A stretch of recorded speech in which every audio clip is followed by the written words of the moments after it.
आपका स्वागत है हमारे free educational channel IAS classes में।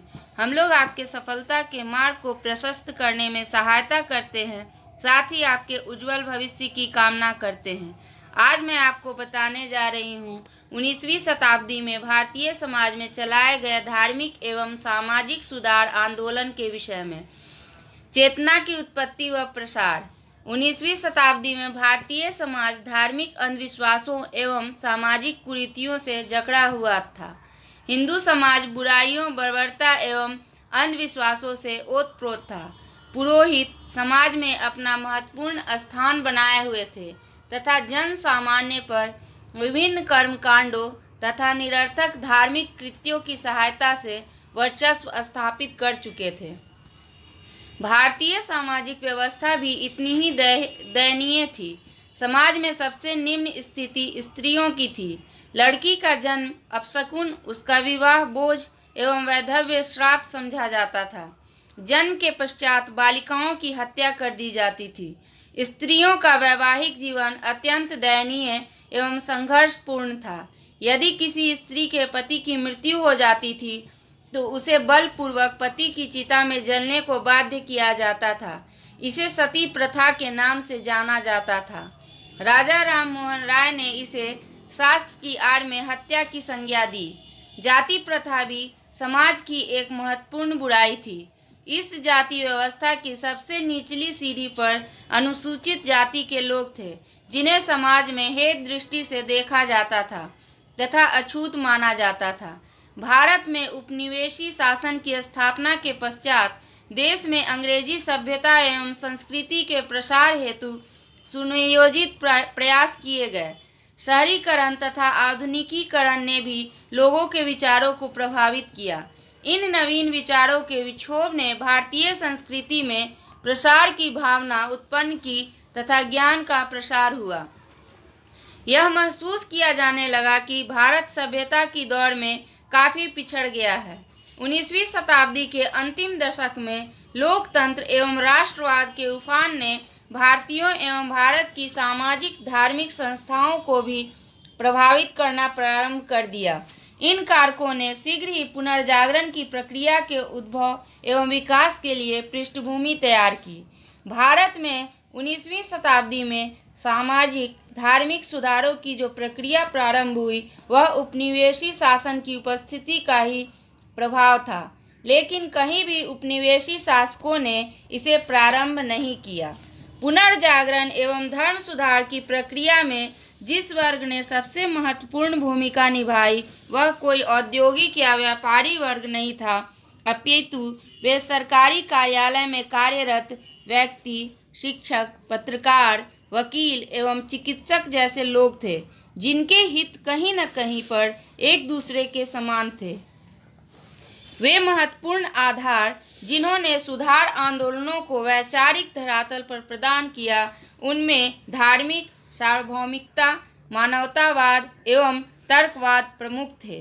राजा राम मोहन राय ने स्पष्ट किया कि सभी धर्मों में विश्वास, एकता में आस्था, निर्गुण ईश्वर की उपासना एवं जाति प्रथा में अविश्वास ही सर्वप्रमुख कारक है।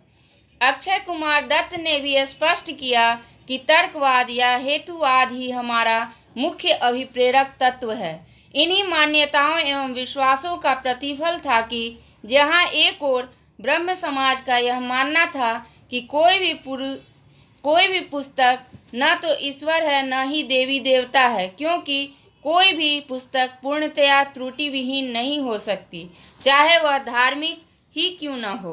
वहीं दूसरी ओर अलीगढ़ आंदोलन में जोर दिया गया कि इस्लामिक शिक्षाओं की व्याख्या वर्तमान युग के परिप्रेक्ष्य में होनी चाहिए।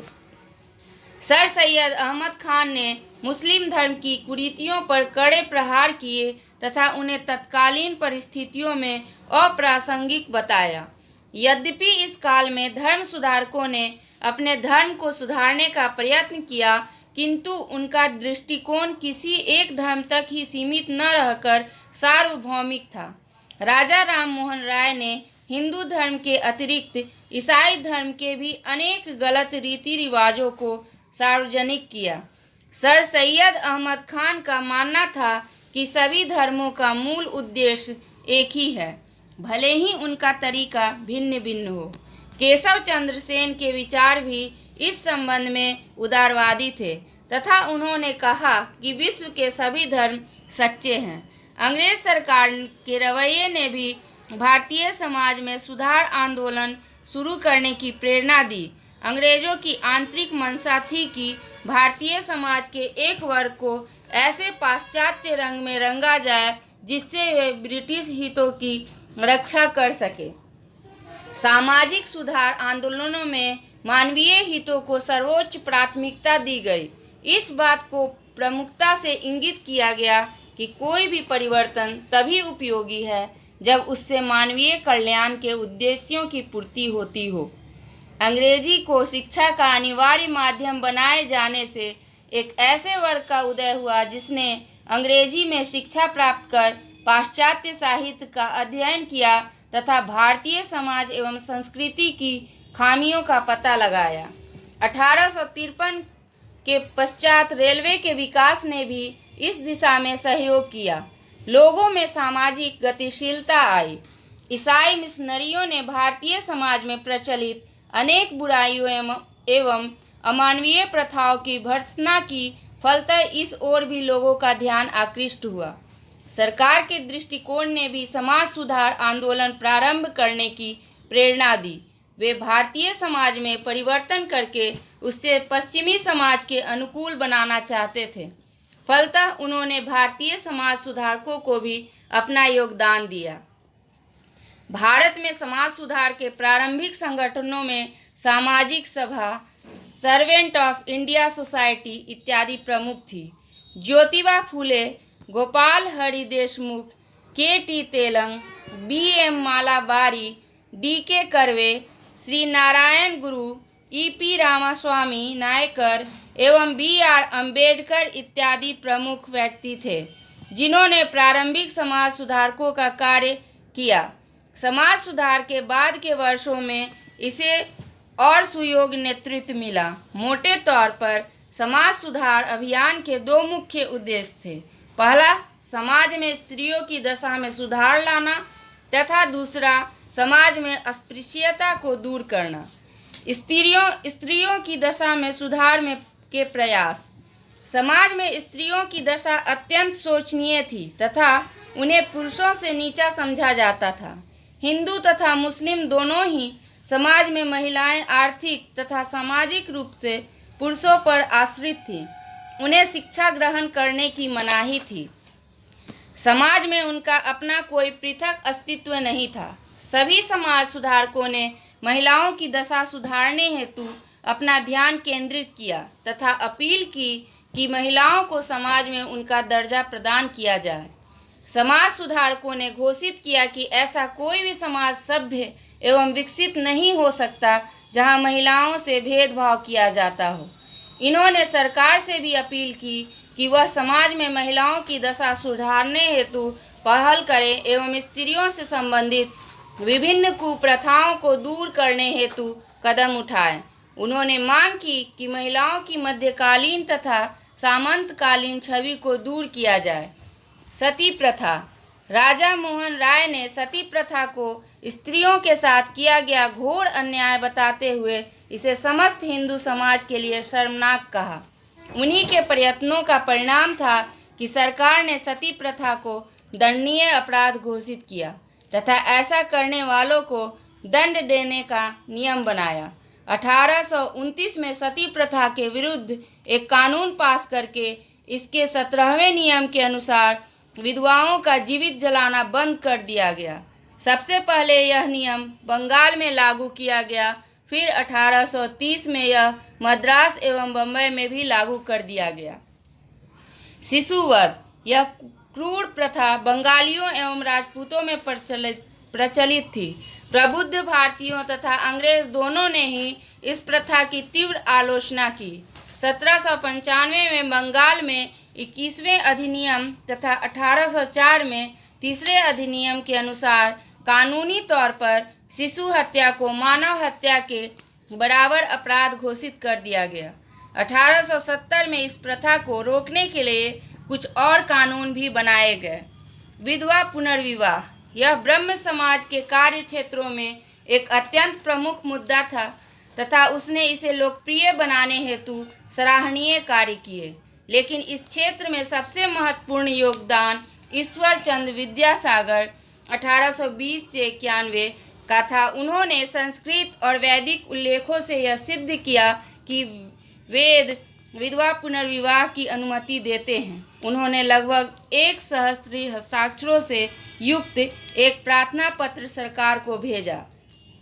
अंततः उनके प्रयत्नों से 1856 में हिंदू विधवा पुनर्विवाह अधिनियम बना, जिसके अनुसार विधवा विवाह को वैध मान लिया गया और ऐसे विवाह से उत्पन्न हुए बच्चे वैध घोषित किए गए। भारत में पहला कानूनी विधवा पुनर्विवाह 7 दिसंबर 1856 को कलकत्ता में संपन्न हुआ। इसके साथ ही B.A. Malabari, professor Karve, Narmada, justice Govind Mahadev Ranade एवं के नटराजन ने भी विधवा पुनर्विवाह की दिशा में सराहनीय प्रयास किए। बाल विवाह, समाज सुधारकों ने बाल विवाह का भी तीव्र विरोध किया, जिसके फलस्वरूप 1872 में नेटिव मैरिज एक्ट पास किया गया। इसमें 14 वर्ष से कम आयु की कन्याओं का विवाह वर्जित कर दिया गया।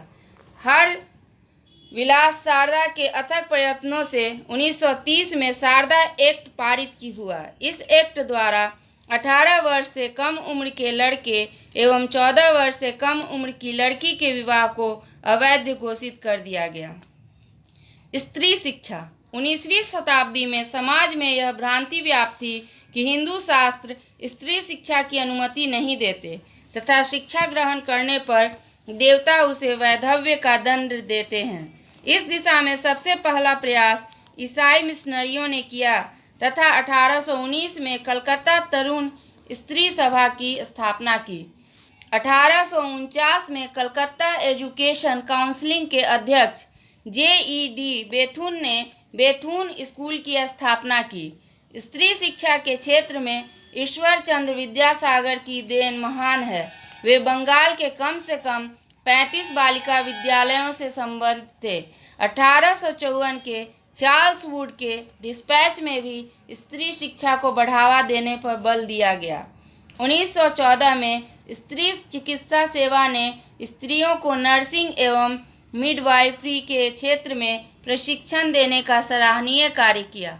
1916 में जब प्रोफेसर कर्वे ने भारतीय महिला विश्वविद्यालय प्रारंभ किया तो यह स्त्री शिक्षा की दिशा में मील का पत्थर साबित हुआ।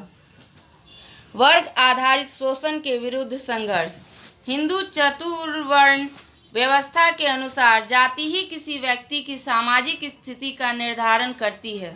परिधान, खान पान, वासस्थान, कृषि एवं पीने के पानी का श्रेय तथा मंदिर में प्रवेश के अधिकार जैसे मुद्दों का निर्धारण भी जाति के द्वारा ही होता था। इस चतुर्वर्ण व्यवस्था का सबसे निंदनीय पहलू था समाज में अस्पृश्यता या छुआछूत की भावना का जन्म। उन्हें सामान्यतः गांवों से दूर बसाया जाता था तथा उनके मंदिरों में प्रवेश करने पर पाबंदी थी। इस वर्ग के लोग अनेक प्रकार के उत्पीड़न एवं भेदभाव के शिकार थे। भारत में ब्रिटिश साम्राज्य की स्थापना से जाति या वर्ण व्यवस्था में थोड़ा परिवर्तन आया। अंग्रेजों ने सभी जातियों के लोगों को सेना एवं अन्य प्रशासकीय क्षेत्रों में नियुक्त किया। यद्यपि तत्कालीन उच्च वर्ग के लोगों ने इसे अपना अपमान समझा तथा इसका विरोध भी किया, लेकिन अंग्रेजों की इस नीति से निम्न जाति के लोगों में थोड़ा सुधार अवश्य हुआ।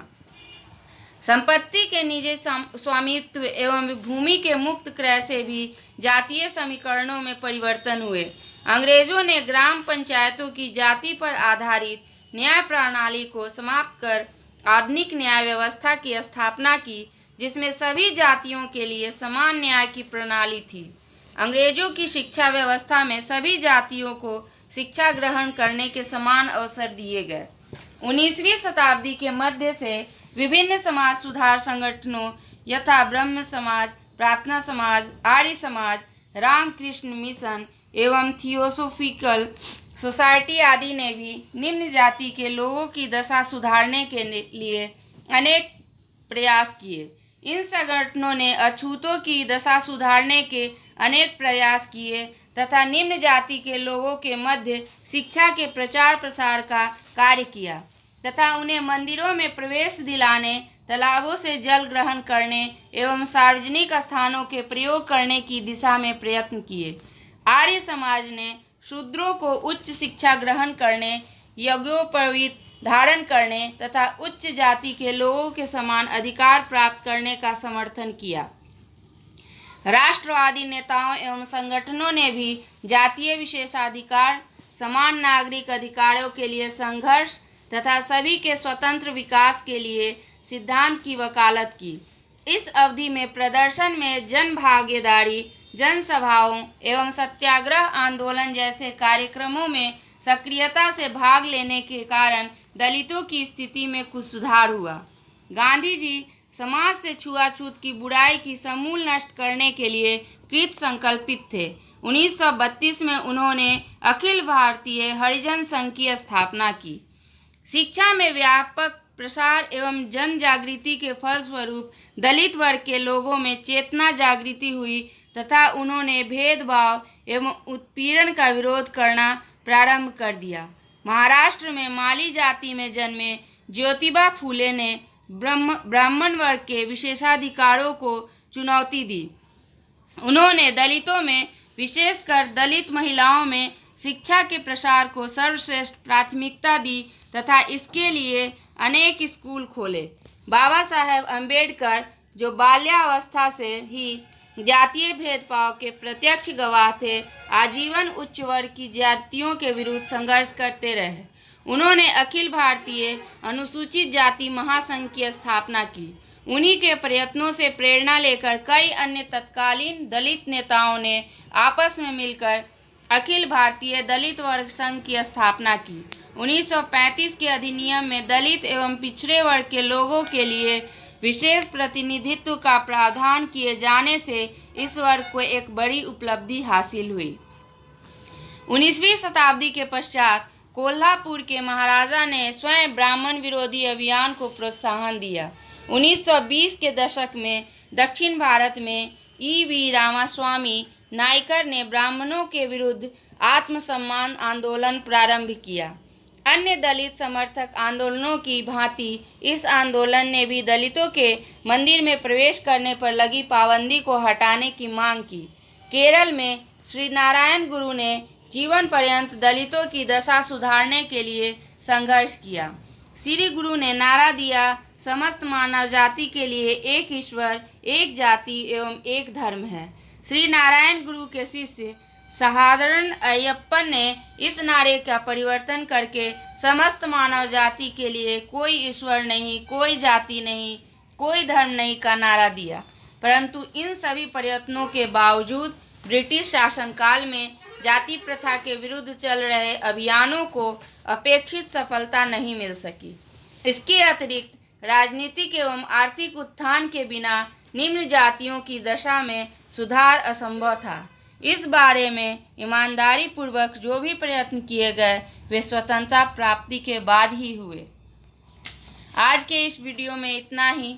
ज़्यादा से ज़्यादा परीक्षा उपयोगी वीडियो के लिए हमारे चैनल को सब्सक्राइब एवं लाइक कीजिए। धन्यवाद।